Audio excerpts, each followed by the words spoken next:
L'abduction des bras. Okay? Donc, on veut travailler les deltoïdes. Okay?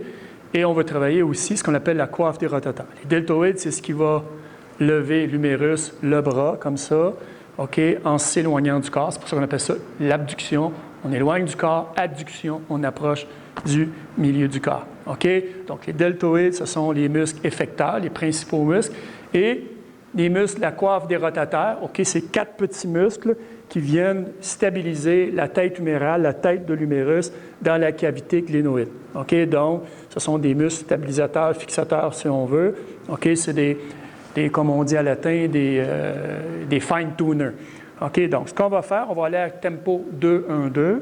On va commencer, relâchement des muscles. On monte en 2 secondes.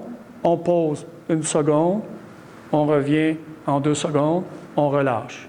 On remonte en 2 secondes. On pose 1 seconde. On revient. On relâche. Il y a des professionnels qui vont enseigner de fléchir, okay, légèrement les bras, les coudes. Okay?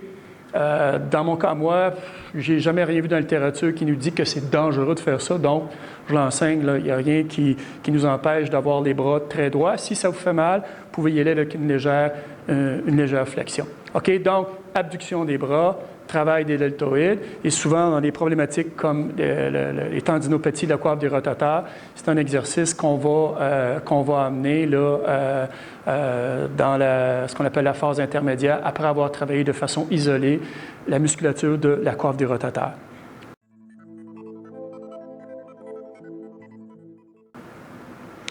En terminant, okay, si on a de la douleur, okay, donc si on est en réadaptation, on a une douleur durant le mouvement. Alors, on va faire encore une fois l'application du point d'inflexion. On veut rester dans une zone, dans une amplitude de mouvement indolore. Alors, ce que je vais faire, si par exemple j'ai une douleur de 2 sur 10 au repos, je vais monter, ma douleur augmente. Ce que je vais faire pour la prochaine répétition, je vais aller en deçà du seuil où la douleur va augmenter.